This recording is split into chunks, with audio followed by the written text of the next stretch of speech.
Hello, everyone. I hope your day is gentle and kind. Today we'll step into a warm afternoon where LYTUNA and his mother share a simple meal together. It's a humble meal, yet it carries something deeper than taste: forgiveness, understanding, and the quiet rhythm of hearts learning to be close again. In that little kitchen, two women share the warmth of the fire. Henry's laughter rings bright like sunlight. The smell of crispy rice fills the air, and light-hearted questions drift through, opening up a space of trust inside their small home. We can almost feel the steam rising from the soup pot, hear the cicadas outside the porch, and see the soft sunlight falling slowly across the bamboo table, a piece that was chosen not by chance. A bowl of rice, a smile, a promise. Bit by bit, they mend what love once broke. If this story touches your heart, don't forget to subscribe and follow along for the next episodes where the smallest things can still warm an entire day. A glistening piece of braised fish paused between the chopsticks, waiting to be placed into the bowl of rice.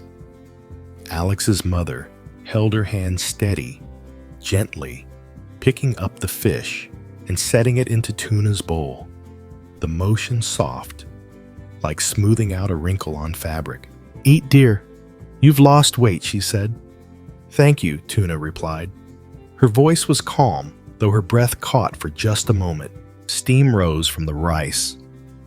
The ceiling fan creaked as it turned. Outside the window, cicadas buzzed steadily, stitching the quiet afternoon together. Amid those familiar sounds, the distance between the three of them slowly began to fade. That morning felt as still as a painting. Henry was asleep in the small room, one tiny hand resting open on the blanket. The house carried the scent of cooking rice and sun-dried clothes. Light filtered through the grapefruit leaves, scattering gold across the tiled floor. Alex stepped out first, white shirt sleeves neatly rolled, each movement careful, as if he were stepping into a fragile hope. He opened the back door for his mother. She stepped down, wearing a brown blouse, carrying a woven basket tied neatly with a few banana leaves on top. The basket wasn't heavy yet. It held something weighty: an apology, a chance, a bridge. On the porch, Tuna quietly wiped her hands on her apron.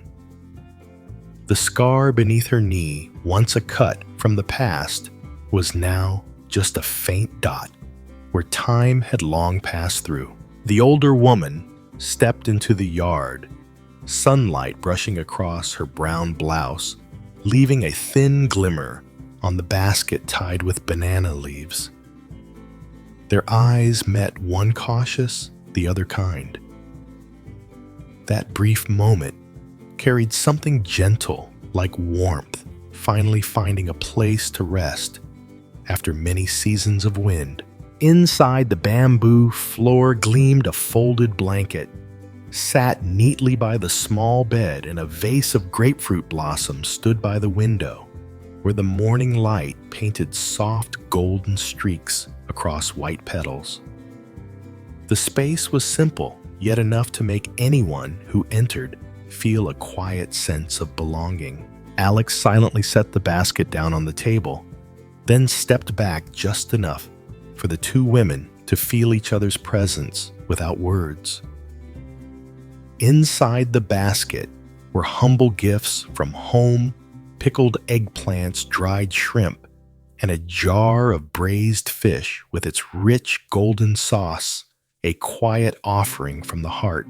A brief hesitation passed, then was replaced by a small nod, enough to shift the air in the kitchen. And from there, everything unfolded like a familiar dance that needed no rehearsal. The fire caught under the clay stove. Steam rose, mingling with the scent of lemongrass and a hint of grapefruit peel. The knife met the cutting board in a steady rhythm, the heartbeat of the house. Alex sat nearby, feeding wood into the fire. The glow flickered on his face, warm as a ripened papaya. Outside, the summer breeze hummed softly under the roof, drifting into the little kitchen like a wandering tune. They cooked together, speaking little, only the bubbling of soup, the tap of the knife, the quiet clink of a spoon. Every sound, every motion seemed to piece together fragments of something old into the shape of something new, steadier, fuller. Alex looked at them and smiled gently. Amid the steam and the warmth, he realized some bridges don't need words.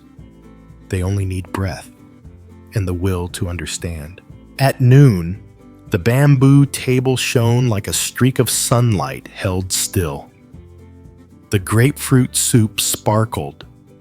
The braised fish gleamed with syrup, and the plate of greens still carried the sound of boiling water.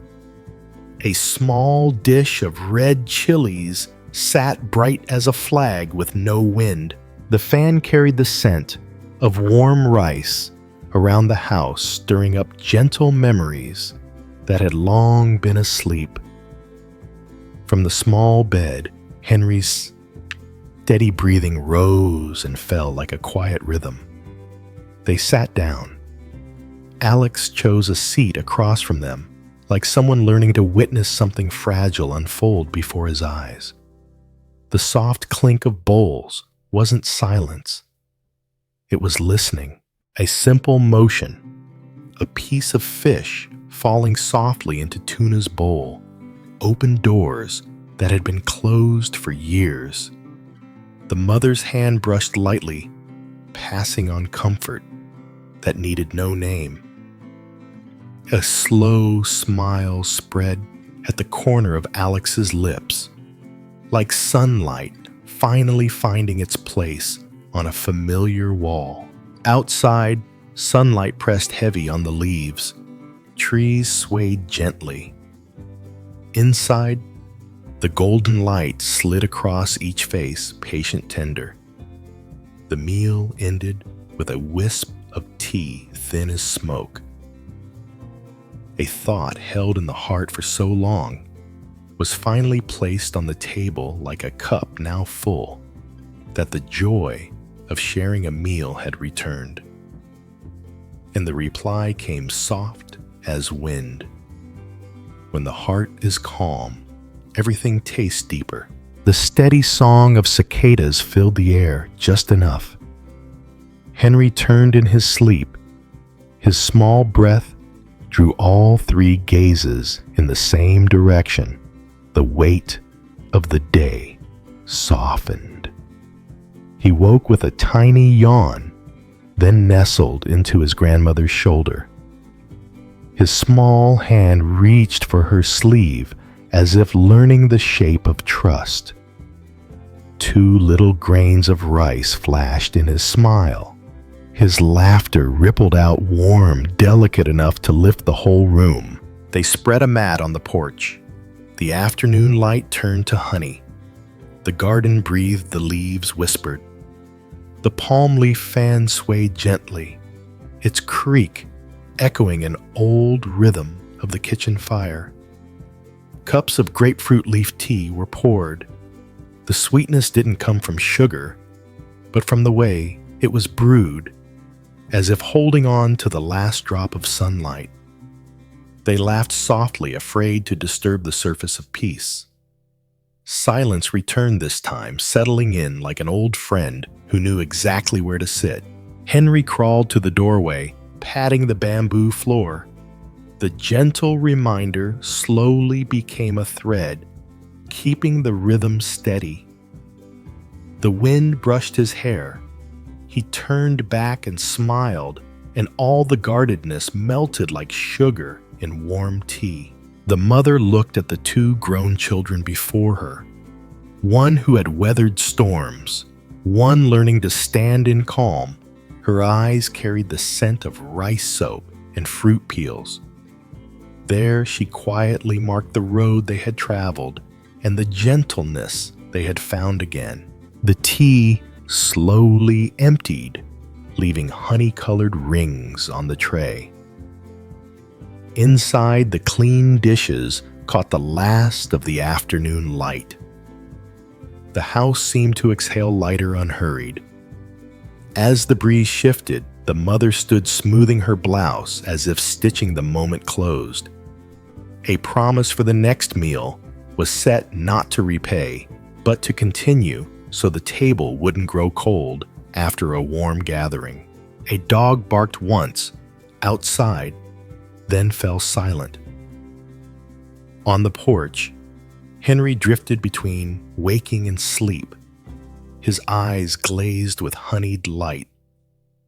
And a quiet reminder lingered when hardship knocks, and it will don't lock the door. Let worry be shared, so it grows lighter. Two nods took the place of words. Between them, a new bridge was built. No paint, no ceremony. Just something to be crossed one day at a time. A small moth landed on the window frame, its thin wings trembling slightly as if signing its name on the last quiet moment of the day. The mat was put away. Alex folded it into thirds while Tuna dusted it off softly, like waking an old friend who used to nap under calm noon skies. Henry rubbed his eyes heavy from long stretches of laughter. His grandmother held him close, humming a tune no radio had ever played, the song of a wooden spoon of boiling rice of grains swirling in clear water. The sky had turned the color of apricot seeds. The road outside the gate was covered in a layer of soft, old dust. Crickets began to write tiny letters in the grass, announcing that dusk had already set up camp there. The mother turned back, her eyes giving what words could not. Some reminders make no sound. They pass through glances and breath, about peace, about warm meals, about keeping one's heart still amid the noise of life. Then she walked away, leaving behind the scent of grapefruit tea and the warmth of a hand that once rested gently on her daughter's shoulder. The car rolled forward, swallowing the last streaks of sunlight. Silence fell, not empty, but breathing deep, the kind that knows how to hold you. Alex didn't go inside right away. He stood behind Tuna, his breath brushing lightly against her hair, mingling with the soft scent of the evening wind. Henry nestled in his mother's arms, exhaling a small, peaceful sigh, the kind that makes grown-ups believe that simple things are still worth living for. The three of them looked toward the road where the car lights had disappeared. There was no more brightness, yet another kind of light remained, one that came from within, slow and steady. They went back inside. The room wore a thin veil of twilight. The table was empty, yet warmth still lingered around the cups. The tea had cooled, but its fragrance stayed in the air. Alex lit a small lamp. A round, gentle light answered, spilling softly over the bamboo table, where lunch had been shared, now turned into a memory still warm with presence. The lamp stood there not just as light, but as continuity. Tuna sat down quietly, Alex beside her, his hand brushing the spot on the table where his mother's warmth still lingered. No one spoke. They didn't need to. Time slowed just enough for their hearts to recognize that they were at last at peace. They sat where his mother had once sat, The chair still held a trace of warmth, the kind that peace leaves behind. Henry slept between them, his cheek resting on his mother's arm, his small hand touching Alex's wrist as if handing both of them a quiet task. "I used to be afraid," Alex said. "Not really of my mother, but of the distance I couldn't understand. Now, that distance feels like an old room the furniture's just been rearranged." "Then we'll learn how to walk through that room again," Tuna replied. "We'll bump into things a few times, laugh, and keep the table warm." Outside dusk slid over the garden like a soft lid closing the day. The crickets took over from the cicadas, calm, unhurried. The light inside the house hummed gently. The story had come full circle. 3 people, 1 table, still warm as it was at noon. No speeches, no grand gestures, just quiet shared stillness, enough to fill the room. When they finally stood, it was only to leave the door half closed to place a bowl by the window, to catch the morning sun, and to leave on the table between 2 teacups a small piece of crispy rice, a simple keepsake shining softly from a day that chose gentleness and managed to keep it.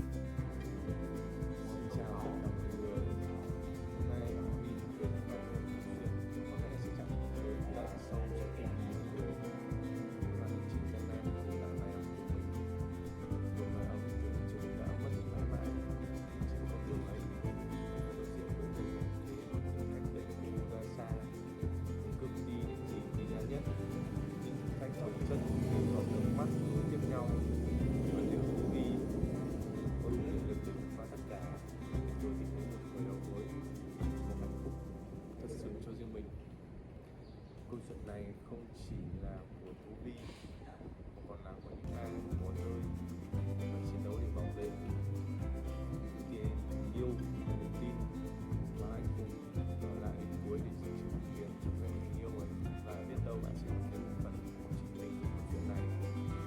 Cái câu chuyện chạm tràn đến trái tim bạn. Quên nhấn like, chia sẻ và ghi kênh để tiếp tục sức mạnh của Tú Bi. Các bạn phút giây mát trong cơn gió nhẹ kẽ tuột qua mái hiên lay động mấy tán lá ngoài sân từ gió. Một mình trên chiếc ghế phủ và nhìn trời trước mắt, trong lòng tôi dấy lên một trăm câu hỏi: tại sao gì mà tôi xin như vậy, là vì sai trẻ chậm rãi vang lên sau là bố. Bỗng một lại đổ xuống bên tôi điều gì ngay chỉ để một người chưa được trả lời. Nhiều muốn hỏi từ ngày tôi chồng ta sẽ có gì ngày này. Tôi biết bố đã nghe thấy những gì diễn ra trong nhà này. Khẽ thở dài, tôi nói bằng lời ngọt: còn bên trong tôi sẽ làm chuyện gì rồi không? Tôi cúi mặt tránh xa ánh mắt của bố. Trong tim tôi nhói lên một nỗi buồn khó tả. Tôi sợ nếu nói hết bố sẽ mất ngủ đến, sẽ lo lắng.